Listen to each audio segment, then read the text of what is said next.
¿Sabes una cosa, Carlos? Cuando yo empecé, cuando tomé la decisión de que yo quería aprender fotografía, mi mayor temor siempre era eh, acercarme a la persona que yo le quería tomar fotos. Había una barrera, me daba miedo a que me fueran a decir algo, que me fueran a reclamar. Ese era uno de mis temores. El otro tema es tener la visión en tu cabeza y poder transmitir ese ángulo, esa imagen que la imaginas, la visualizas acá y tener el conocimiento de control de cámara para poder efectuar la foto. Ese fue uno de mis primeros retos. Y el tercero era ver la luz, la iluminación, ¿no? Dónde encontrar buena luz. Pero cuando uno decide hacerse fotógrafo o estudiar fotografía o ponerle más interés a la fotografía, hay más preguntas que respuestas. No importa cuántos tutoriales veas, cuántos libros leas, siempre te vas a encontrar con esas barreras que solamente practicándolas las vas a poder vencer. ¿Ya? Por ejemplo, cuando yo empecé a estudiar fotografía, la parte teórica se me hacía más complicada que la práctica. Podía leer hoja y media de teoría que se demoraba 15 segundos en implementarla en la cámara. Entonces esa parte sí me gustaba porque yo soy una persona que es más en acción, ¿no? Más agarrar la cámara y manipularla y experimentar. Primero, ¿qué fue lo que te animó para que tú hagas fotografía en general? ¿Qué fue lo que te llamó la atención de la fotografía? Desde que yo recuerdo, siempre he querido tomar fotos, desde que estaba muy joven, tomar fotos, tener control absoluto de la imagen, poder controlar la imagen, ¿ya? Comprarme una cámara donde yo pueda controlar todos los aspectos de la fotografía. Y lo que más me llamaba la atención era la espontaneidad, ¿ya? Captar los momentos naturales. Me encantaba mucho ver ese tipo de fotos, muy aparte de la fotografía paisajística, que es básicamente lo primero que le gusta a la mayoría de los fotógrafos, ¿no? Las fotos de los paisajes. Después ya se va encontrando otros rubros, pero eso me gustaba mucho. Es más, recuerdo las primeras fotos que yo tomaba, le decía a las personas que les tomaba que no miraran a la cámara, que conversaran, que hicieran sus cosas, ¿no? Entonces esa parte sí es lo que más me gustaba y ver el resultado me gustaba más, ¿no? De lograr una foto muy espontánea. Obviamente no tenía control de cámara, no sabía qué diafragma tenía que usar, no sabía qué velocidad tenía que usar. Yo me acuerdo, la primera cámara que yo tuve fue una Pentax K1000 y el fotómetro es una aguja que tiene que estar al medio, ¿correcto? Moviendo la triangulación, el ISO, velocidad, apertura. Usualmente se compraba un rollo de ASA 400, ya determinado el ASA. La velocidad, sabía que no tenía que bajar de 100, por ejemplo, y luego movía el diafragma hasta que la aguja esté al medio y disparaba. Entonces, los conceptos y los conocimientos de cámara eran extremadamente básicos, es más, no habidos, pero eso sí me gustaba muchísimo. ¿Pero hubo algún tipo de influencia familiar o externa que te hiciera inclinarte por la fotografía? Algo que me enteré muchos años después. Mi madre me dijo, usted es fotógrafo por mí. Y resulta cuando ella tenía 14, 13, 14 años, su mamá, mi abuela, le regaló una cámara, una Kodak Brownie. Y ella tiene muchas fotos que tomaba cuando era niña. Le gustaba mucho la fotografía. Obviamente yo me enteré hace 8 o 10 años de que a mi madre cuando era niña le encantaba mucho la fotografía. Entonces yo sí recuerdo cuando Tenía por ahí 10, 12, 13 años, siempre soñaba con tener una cámara que yo pudiera controlar todos los aspectos. Ujú.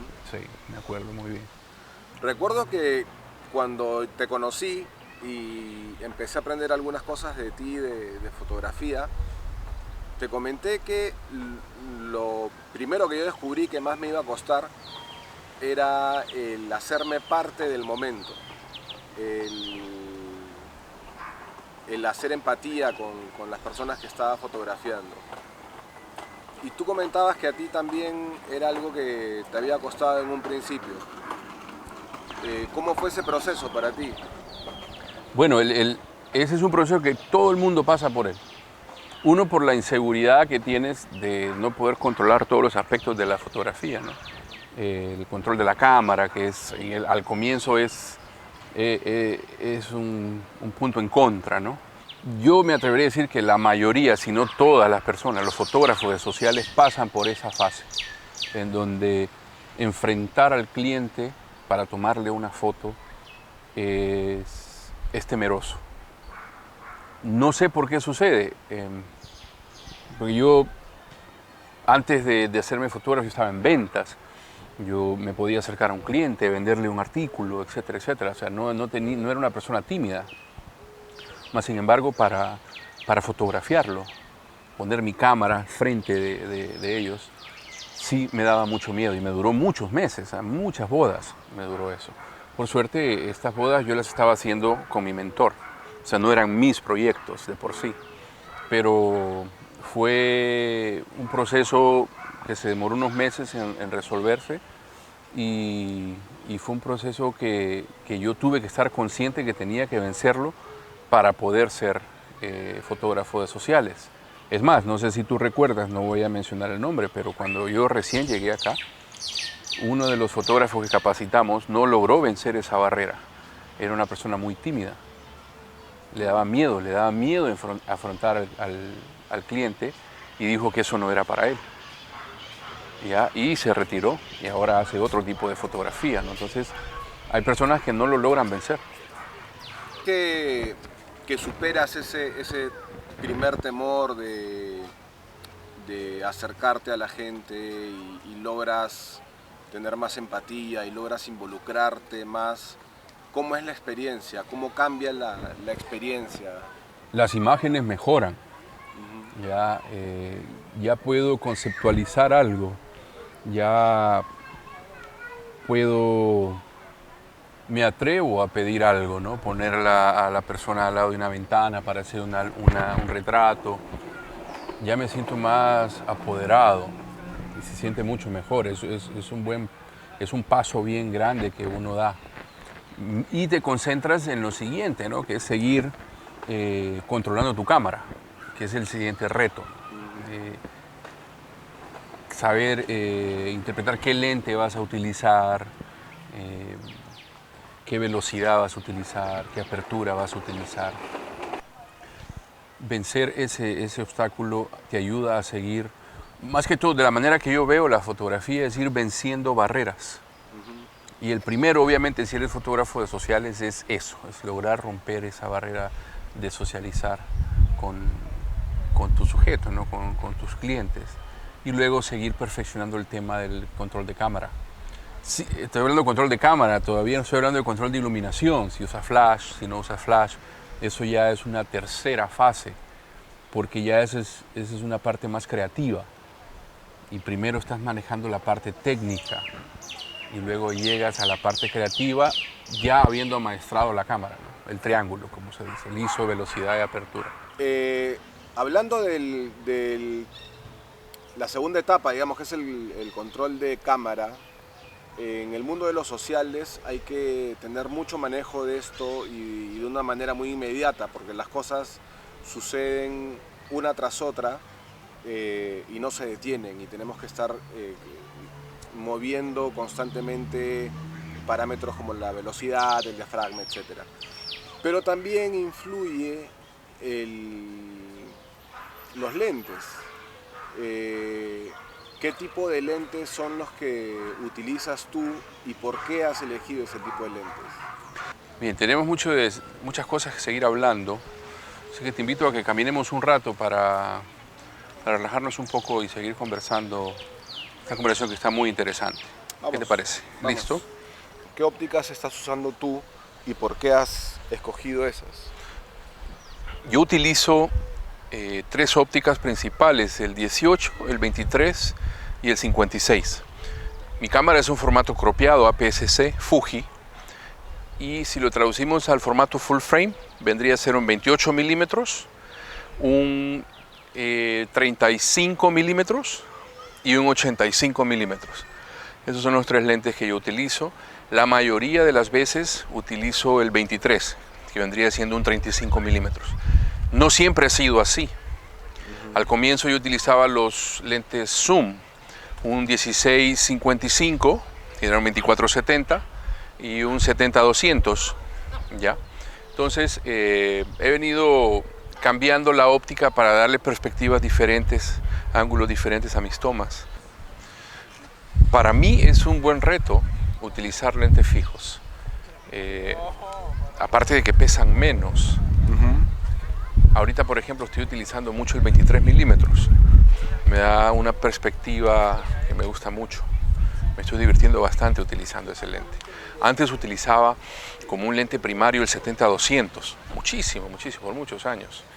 Y como que me alejaba un poco del sujeto, de las personas que les quería tomar fotos. Con el 23 estoy más presencial, estoy más ahí. Y yo creo que eso le da una perspectiva muy diferente a mis fotos que estoy tomando hoy en día. Sería el contra del 35. Que si estás en una locación que no ayuda mucho el fondo, o hay mucho caos en el fondo, No lo puedes difuminar. lo tendrías que mostrar. Okay. Y ahí te puede generar pues un conflicto visual, ¿ya? Con lo que estás documentando. Entonces es un reto muy bonito utilizar el 35 milímetros, porque no solamente estás tratando de hacer el encuadre adecuado, sino peleando más con el fondo, porque si agarras un 70-200, lo pones a 200, a 180, el fondo lo difuminas y te olvidas del caso, ¿no? Claro. Hay situaciones donde yo sí utilizo el 56, que es el 85, para lograr ese objetivo. ¿Ya? Borrar el fondo, porque simplemente el fondo no me va a ayudar en la toma y me va a distraer. Pero el 35 me ha obligado a ver esas 4 esquinas, ese encuadre de una manera diferente. Carlitos, ¿qué te parece si nos vamos a tomar un café? Ok. Yo creo que la conversación está bien interesante, así que sigámosla en el Starbucks que está aquí cerca. Vamos, vamos. Muy bien. Pues ya estamos aquí tomándonos un café. Salud. Salud. Y seguimos conversando. Te estaba preguntando hace un rato, tú siempre has usado lentes luminosos. ¿Cuál es la razón de usar los lentes luminosos? Si es la rapidez del enfoque, si es la mayor capacidad de capturar luz, o si es la calidad misma de la imagen. ¿Cuáles son las ventajas que tú encuentras en usar los lentes luminosos? Bueno, todas las características que tú has descrito en este momento es los motivos principales por el cual yo utilizo estos lentes. ¿Ya? El contraste de la imagen mucho mejor, el color. Así que desde un comienzo, desde que yo empecé mi carrera, yo sabía que tenía que ahorrar dinero para comprarme lentes luminosos. Muy aparte de qué cámara iba a utilizar, lo principal era qué tipos de lentes luminosos iba a comprar. Ok. Ahora, con los lentes fijos nos podemos ir incluso a ópticas, a diafragmas más todavía, más abiertos, ¿no? 1.2. No, yo me acuerdo que hace 10 años hablábamos de 2.8 como la maravilla, ¿no? Una maravilla, exactamente. Y a pesar de que en ese entonces el ISO no era muy bueno, que digamos. No era tan alto, claro. Es más, los lentes ven mejor que nosotros, en otras palabras. Enfocan más rápido que nosotros. Entonces, si vives de la fotografía, de sociales, de captar momentos y no usas lentes luminosos, de verdad que no te estás haciendo un favor. Hay varios grupos de fotógrafos en Facebook donde veo mucha gente, muchas publicaciones que preguntan, que dicen, quiero iniciarme en la fotografía, ¿qué cámara me recomiendan? Exacto. ¿Qué consejo es el que darías tú? Muy aparte de, primero, qué cámara recomendar, es qué óptica recomendar. Por ejemplo, si usas Sony, cómprate una Alpha 6000, una Alpha 6500, no te compres la 7R3 o la 7R2, pero cómprate buenos lentes. Si utilizas Canon, Nikon, igual, siempre hay un sensor bueno, pero hay ópticas espectaculares. Entonces, primero, uno debe darle protagonismo, debe darle prioridad a la óptica. Secundariamente, ver qué sensor vas a utilizar. Entonces, mi consejo sería lentes primero, sensor después, ¿no? ¿Qué cámara usar después? Okay. Pero sí, ese es un error que mucho fotógrafo que está comenzando comete. Invierte el 70% de su presupuesto en una buena cámara y deja nada más el 30% para comprar óptica. Y ahí es donde en verdad fallan. No debería de ser así. Pero ya hay gente más informada. Yo recuerdo hace 10 años cuando yo llegué acá y la gente me decía, mira, me he comprado la D700, ¿ya? Y el 24 250 3556 y para ellos era una compra muy buena, pero ya obviamente pues hoy en día la gente se informa más, pero todavía se siguen cometiendo esos errores. Dentro de las marcas de cámaras, a mí me queda claro que todas las marcas son buenas, pero hay algunas diferencias muy específicas para el ojo del fotógrafo entre una y otra. No, siempre está la rivalidad, entre comillas, entre Canon y Nikon, y ahora entró Sony, etcétera, etcétera. Pero ¿qué diferencias básicas encuentras tú, por ejemplo, entre Canon, Nikon, Sony y Fuji? Digamos, ¿qué es lo que más se utiliza aquí? Ya, yo puedo hablar con base y fundamento de las tres marcas que yo he usado, que es Nikon, Sony y Fuji. Y tampoco sería muy justo que compare Nikon porque yo hace ya más o menos 7 años que no uso. Es más, la última Nikon que yo usé fue la de 600, ya, una cámara full frame que es muy buena cámara. Era muy buena cámara en su momento. Características me impactaron de la Sony: el enfoque, el autoenfoque, la óptica, la arquitectura de la cámara, la modernidad de la cámara, la tecnología de esa cámara. Es una obra de arte manejar una 7R2, una 7R3. Luego, con Fuji me gusta lo retro de esta cámara, la simplicidad de esta cámara, pero más aún me gusta muchísimo la tonalidad de piel que esta cámara da.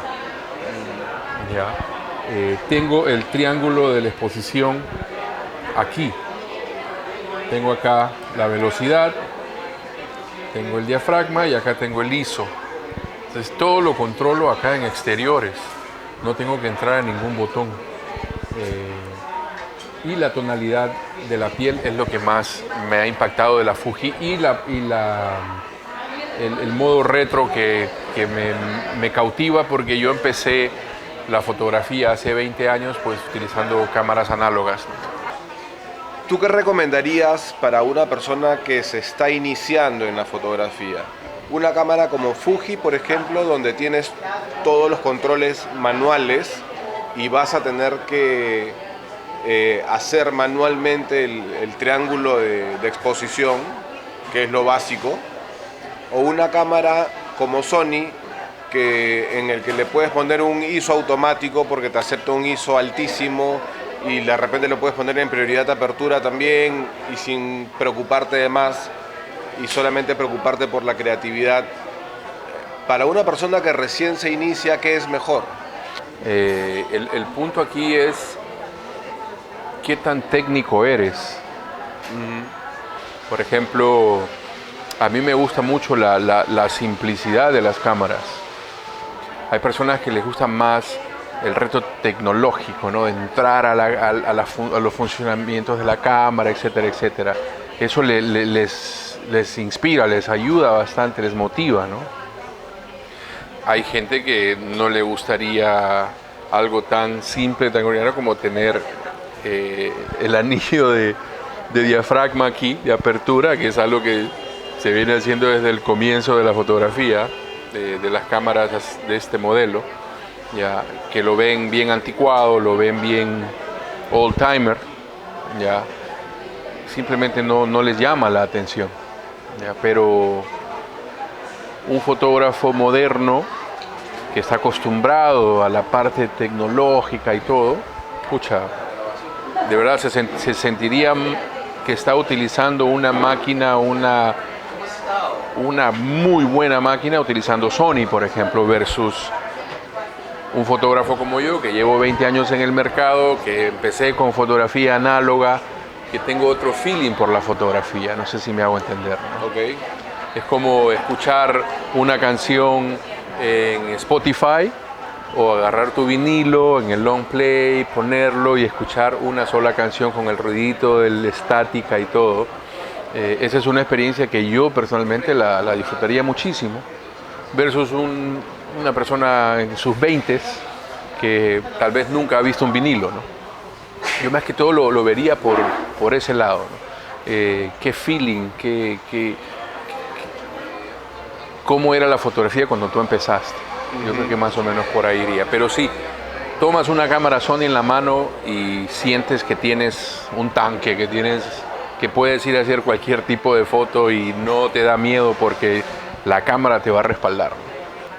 El tercer punto que tú mencionaste como tu tercera dificultad o tu tercer reto cuando empezaste a hacer fotografía era lo relacionado a la luz. Claro. ¿No? Yo recuerdo que hace muchos años también, cuando yo empezaba a aprender fotografía, alguna vez te escribí, te dije, Miguel, tengo problemas con la luz. Y tú me dijiste, estás hecho porque la luz es todo. Claro. Y esa es la tercera fase más difícil de conquistar, ¿no? En lo que es en la fotografía. Cómo lograr ver la luz. A veces yo voy caminando por un callejón y veo la luz perfecta para hacer un retrato, ¿no? Al comienzo esas cosas no se ven. Al comienzo tu mente está distraída en la parte técnica y todo, que la parte creativa no la ves. Pero a medida va pasando el tiempo y ya le vas dando más tiempo a tu cerebro para hacer cosas creativas, empiezas a ver cosas que hace meses, hace semanas no veías.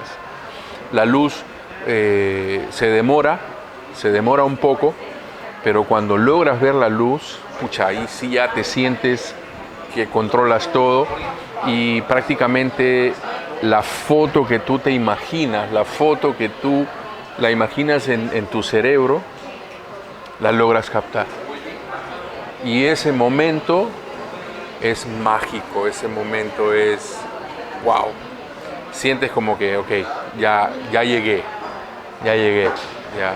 Y se siente muy bonito porque empiezas a forzar tu cerebro a ver cosas, a componer, ya, a querer crear algo que antes no lo veías, o que si lo veías no sabías cómo plasmarlo en tu cámara. Luego empiezas a identificar, ok, qué lente puedo usar para mostrar lo que veo. Utilizo un 85, utilizo un 35, utilizo un 28, ¿ves? Qué profundidad de campo, cómo quiero mostrar ese arbusto, lo quiero difuminar, lo quiero enfocar. Cuando ya tienes todos esos factores controlados en tu mente, te sientes invencible, ¿no? De que todo lo que se te cruce por el frente lo vas a poder documentar. Y esa sensación es muy bonita. Pero se te va todo el tambo cuando te toca hacer tu primera boda solo.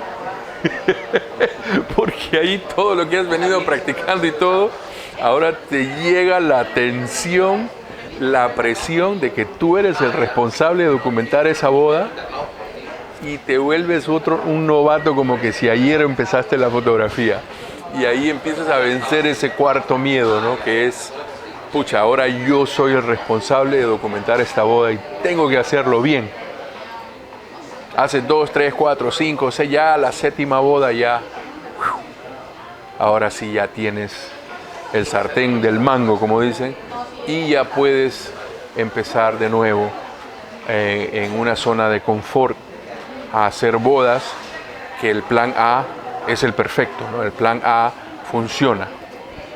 ¿A qué me refiero con el plan A? Es que los novios planearon una boda en el Valle Sagrado, a la luz de la luna, todo perfecto, y salió todo perfecto.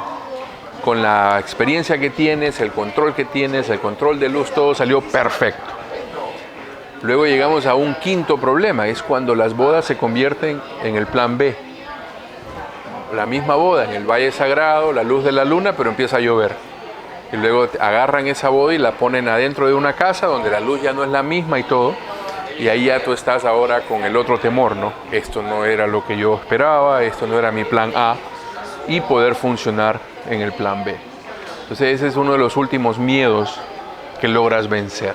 Y eso es con la experiencia, ¿no? Con la experiencia y mantener siempre la calma. Siempre mantener la calma ante todo para mantener la mente fresca y no perder el enfoque. Pero la fotografía, los primeros meses, los primeros años, se trata básicamente de vencer tus propios miedos, tus propios temores e ir sobrepasando esos obstáculos, ya que si la fotografía fuera así de fácil, pucha, todo el mundo lo haría. Algunos se quedan en el camino, en el intento de ver que no es simplemente apuntar y disparar, ¿no?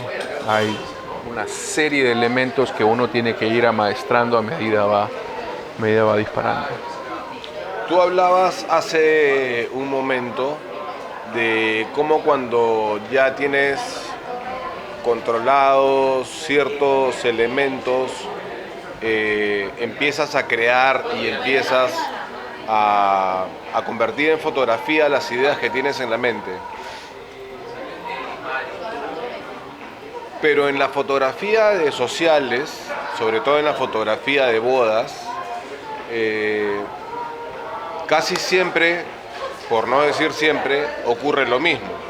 La novia se maquilla, la novia entra al auto o sale del auto, la novia entra, la ceremonia, los novios, bueno, las fotos de protocolo, los novios salen de la iglesia, hay una pequeña sesión de fotos y la fiesta.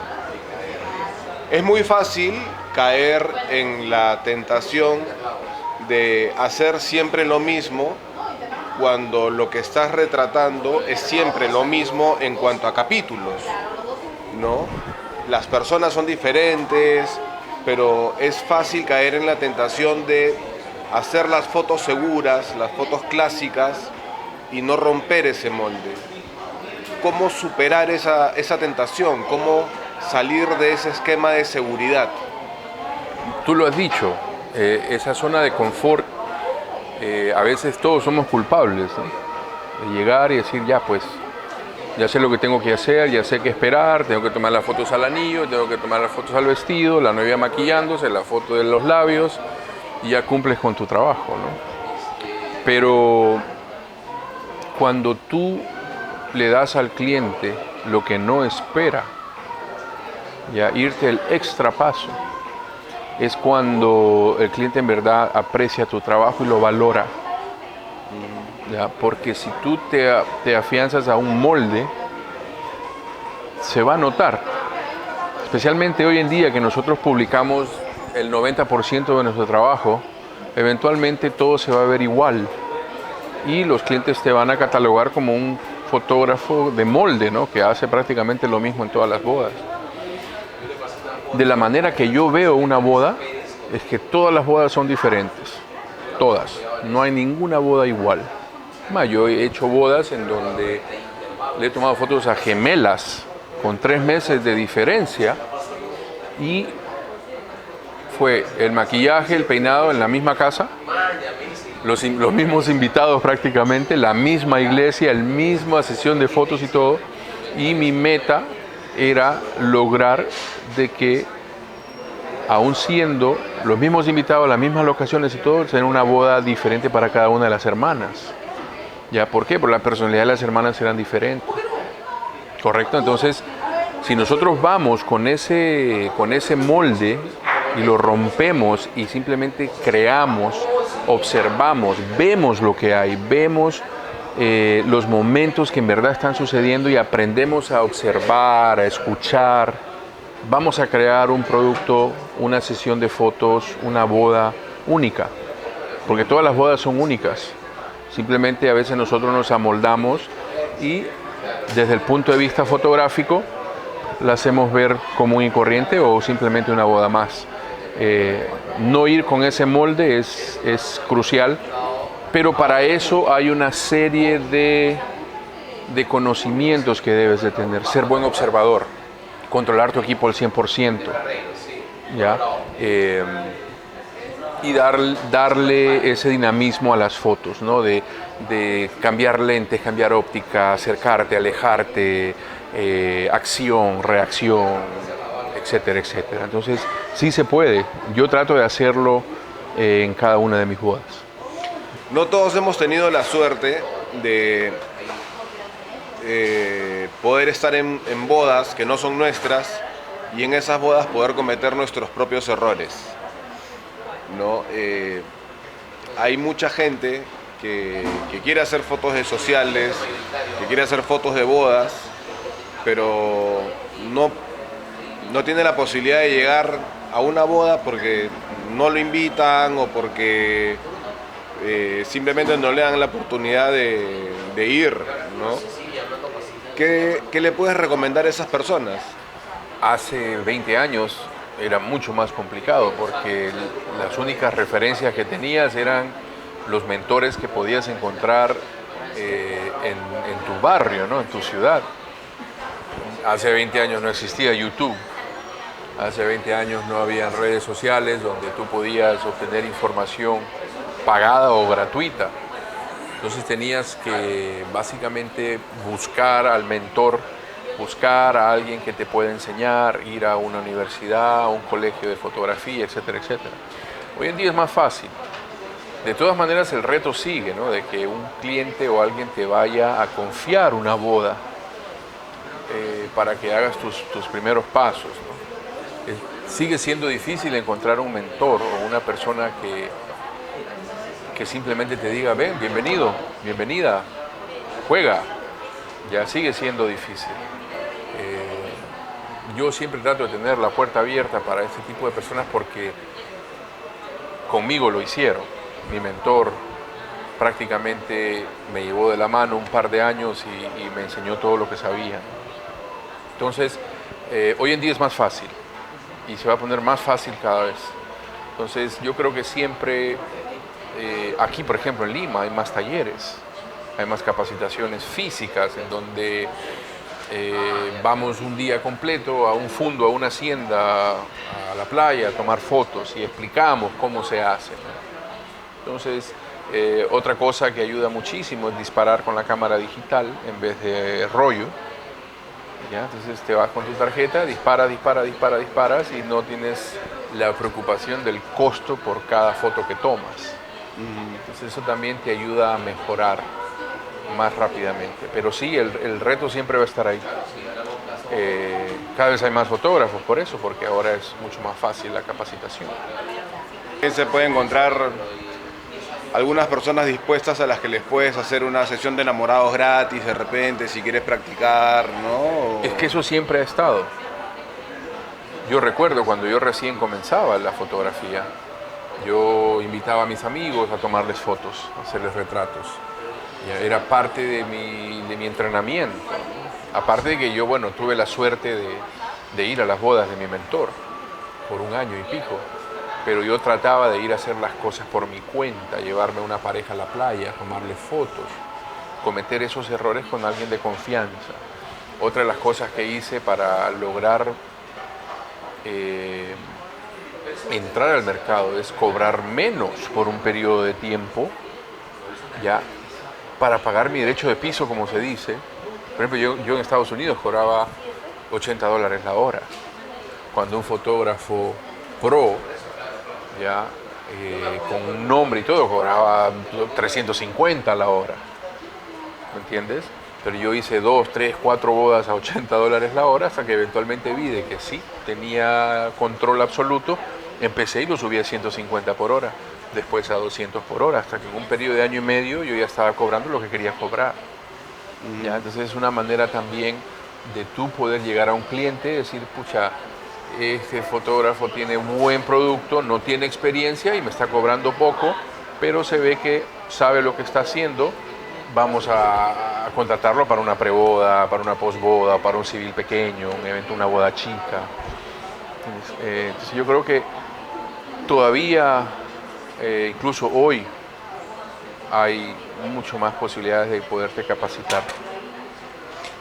Que yendo a un tema un poco más específico, tú tienes un estilo de hacer fotografía y tu personalidad se refleja mucho en ese estilo de fotografía. ¿Cómo crees que es el camino para que cada persona encuentre su estilo individual, ¿no? Porque digamos que no todas las personas que hacen fotografía espontánea o fotoperiodismo aplicado a las bodas tienen la misma visión. Algunos tienen una visión más romántica, otros tienen una visión más alegre, otros tienen una visión más personalizada. ¿Cuál crees tú que es el camino para que cada uno vaya descubriendo cuál es ese estilo particular que lo define? Bueno, mira, hay personas, por ejemplo, que no son muy románticas. Y yo creo que van a disfrutar muchísimo identificando a esas parejas y tomar fotos menos románticas, porque va a reflejar la personalidad del fotógrafo. En el caso mío, yo entiendo un poquito las fases del romanticismo. Al comienzo, la era del noviazgo, la atracción física, de piel, está ahí palpante, ¿no? Entonces yo trato de aprovechar esa faceta y explotarla al máximo, ¿ya? Documentar a los novios abrazándose, besándose, mirándose, sonriendo, porque a medida van pasando los años, eso es menos. No necesariamente es que el amor se haya acabado, simplemente que el amor se expresa de otra manera. Entonces, en la etapa correcta, que es en la que yo estoy involucrado con los novios, están en la flor de la parte afectuosa, ¿no? Entonces, ahí yo aprovecho eso. También siempre tengo algo en mente sobre que incluso yo lo comparto con mis clientes. Digo, estas fotos no son para ustedes, estas fotos es para sus hijos, para la siguiente generación que los van a ver. Entonces, estamos tomándonos fotos para ellos, para los hijos de tus hijos, ¿no? ¿Por qué? Porque yo disfruto mucho ver fotos de mis abuelos. Me encanta. Y yo ahorita daría cualquier cosa por tener una foto de mis abuelos caminando por la playa tomados de la mano. Esa foto no existe. Entonces, yo pienso mucho en eso. Ya pienso en qué va a pasar con esa fotografía que yo he tomado hoy, pero que se va a apreciar de que a 20, 30, 40, 50 años. ¿Ya? Y ahí es cuando yo le doy ese toque íntimo a mi fotografía.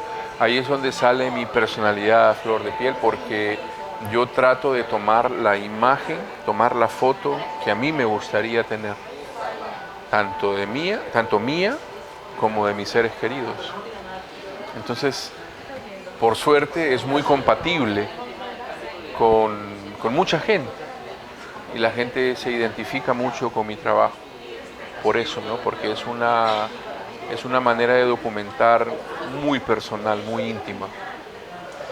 Entonces el camino, digamos, para encontrar un estilo particular de la fotografía sería que en el transcurso del tiempo uno también vaya viendo hacia adentro y viendo qué es lo que más le apela, lo que más le cuestiona o lo que más le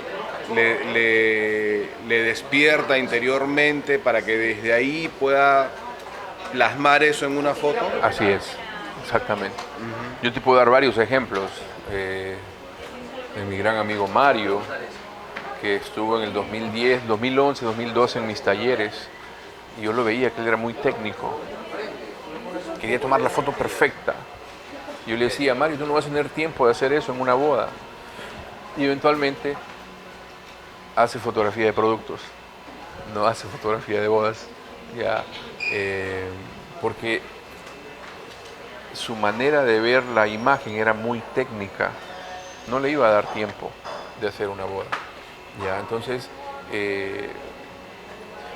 cuando yo llegué acá, igual, una persona me dijo, oye Miguel, mira, aquí se utiliza mucho el flash, mucho la fotografía con iluminación artificial. ¿Qué tal si tú aprendes a hacer eso? Imagínate, vas a controlar la luz natural y vas a controlar la luz artificial, la vas a romper, vas a tener harto trabajo. Y yo le respondí, pero no me voy a divertir. Voy a ir a hacer una boda con cosquillas en el estómago de los nervios porque voy a ir a hacer algo que no me gusta. ¿Ya? Entonces, por ahí va el tema. Y va a llegar un momento en donde el fotógrafo reúne todos los requisitos, pero no tiene la personalidad para lidiar con un cliente el día de su boda. Haga 10 bodas y al año diga, ¿sabes qué? Eso no es para mí. Me voy a hacer mi otro trabajo, o me voy a dedicar a hacer fotos de paisaje, o simplemente no voy a hacer fotografía, porque no es para mí. ¿Ya? O puede ser que este fotógrafo sea una persona muy seca, ¿no? Y simplemente no encuentre esa conexión con los novios y lo vea todo cursi, lo vea todo este tema de las bodas, lo vea desde otro punto de vista y diga, no, yo no voy a hacer bodas, yo voy a ser retratista. ¿Ya? Entonces, existe un tipo de persona, ¿ya?, para ser fotógrafo de bodas. Tiene que reunir esos requisitos. Yo pues lo identifiqué desde un comienzo, desde muy temprano. Volviendo al tema del aprendizaje, hace un momento mencionabas que ahora hay muchos talleres, mucha información en internet. En el caso de los talleres específicamente, yo he visto que normalmente muchas personas van con sus cámaras y en el momento en que les están explicando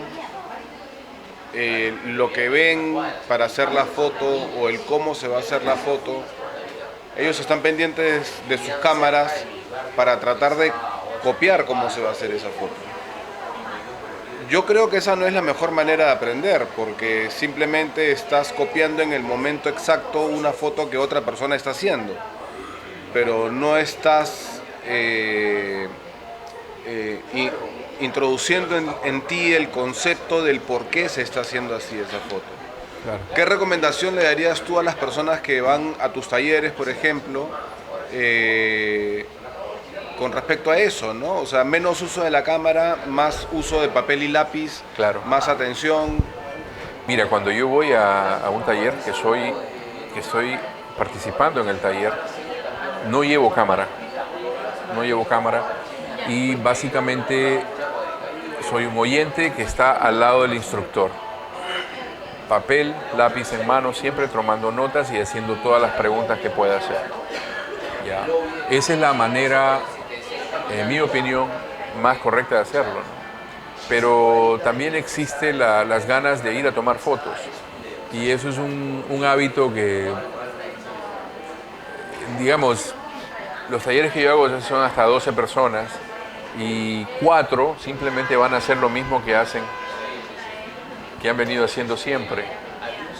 Algo otros observan, miran ya, y repiten, ¿no? Quieren imitar lo que yo estoy haciendo. Que no está mal, ya pueden llevarlo como referencia para sus estudios, pero creo yo que la mejor manera es observar al fotógrafo, escuchar al fotógrafo y aburrirlo con preguntas. Hacer todos los tipos de preguntas que puedas tener. De esa forma tú le sacarías un buen provecho a un taller. A los 16 años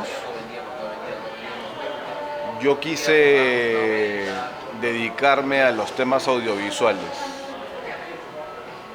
y me desanimaron porque me dijeron que de eso no iba a vivir y que me dedicara a otra cosa, y me dediqué durante más de 15 años a otra cosa. ¿Qué consejo me hubieras dado tú si me hubieras conocido a esa edad, con la experiencia que ahora tienes? Si yo te hubiera dicho, Miguel, a mí me gusta la fotografía, me gusta el video, me gusta capturar imágenes, me gusta observar, pero me dicen que de eso no voy a vivir. ¿Qué consejo me hubieras dado? A mí me pasó algo muy similar. Yo cometí el error de hacerle la pregunta a una sola persona. ¿Ya? Y pasé 7 años, 6 años haciendo otras cosas que no eran nada relacionado a la fotografía. El mayor consejo ahora, después de estar 20 años en esta profesión, que le puedo dar a una persona joven, a una persona que está recién empezando, es que agote todas las posibilidades, ya que se esfuerce, que se dé tiempo en explorar ya todo lo que tiene que ver, en este caso, con la fotografía, ya que agote todos los recursos y que llegue a una conclusión, en vez de irse por el consejo de alguien, decir, no, eso te vas a morir de hambre, o no, eso no paga. Ya posiblemente la persona que te está dando ese consejo era una persona mediocre que no le fue bien, pero no necesariamente tú tienes esas aptitudes.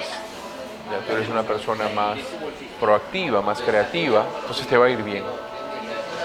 Mi consejo es trata al 100%, darle el mayor esfuerzo posible, capacitarte, aprender día y noche. Hoy en día hasta con el celular te puedes capacitar tomando fotos, y hasta cuando ya llegues al final, después de 1 año, 2 años, 6 meses, agotas todos los ejercicios que has podido hacer, vas a llegar a la conclusión, sí, esto es para mí, o sabes qué, lo intenté, no me funcionó, vuelvo a lo que estaba haciendo antes. Pero la fotografía es práctica día a día, conocimiento diario, interpretación de muchas cosas.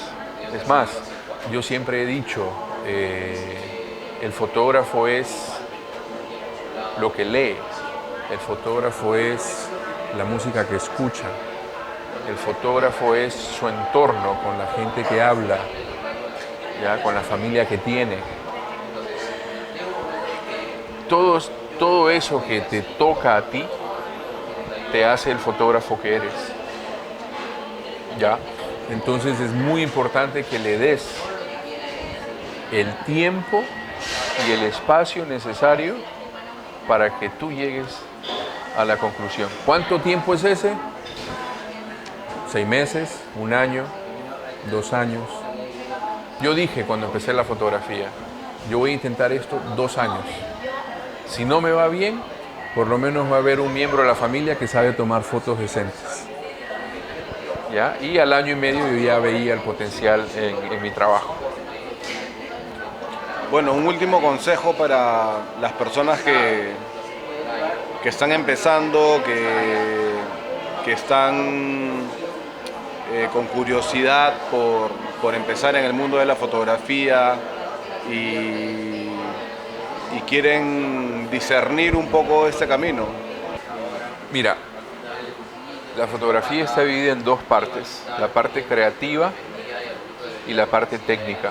El mejor consejo que yo les puedo dar es controlar la parte técnica de la fotografía primero, controlar tu cámara, saber qué hacer con la cámara y luego dejar que la parte creativa fluya. ¿Ya? No tratar de hacer las dos cosas a la vez porque vas a perder más tiempo de lo que en verdad necesitas invertir.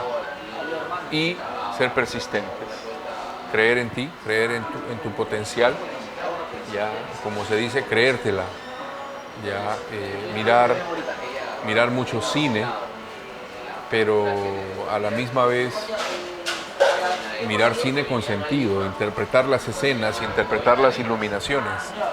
Tú y yo a veces nos sentamos a ver una película y nos distraemos del guión porque estamos viendo composición, estamos viendo iluminación. El cine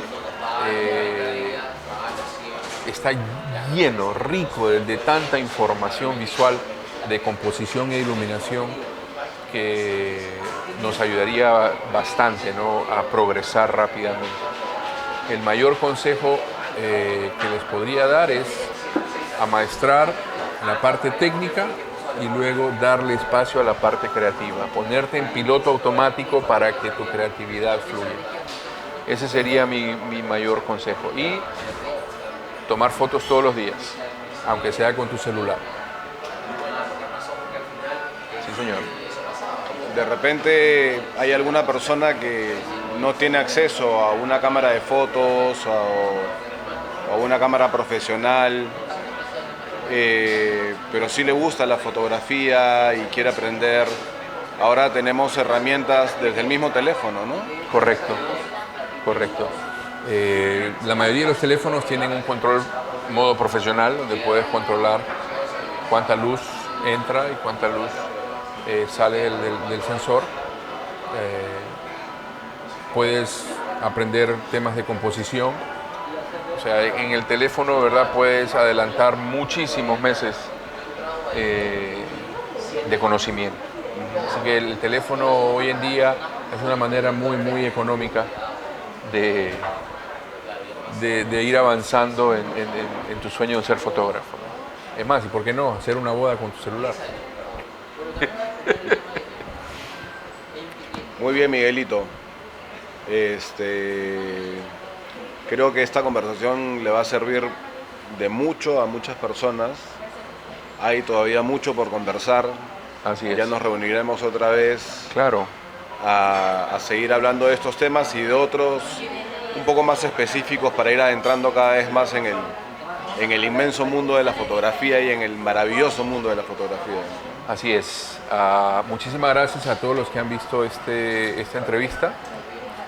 Los invito a que se suscriban a mi canal, que recomienden a otros fotógrafos para que lo puedan ver, especialmente aquellos que están recién empezando, que hay muchas dudas. Cualquier pregunta, escríbanla en los comentarios. Suscríbanse. El canal se llama Vive la Fotografía en YouTube. Así que muchísimas gracias por el tiempo de haber escuchado esta conversación. Y Carlitos, como siempre, un placer. Juliana, socia, gracias por detrás de cámaras. Ahí nos vemos.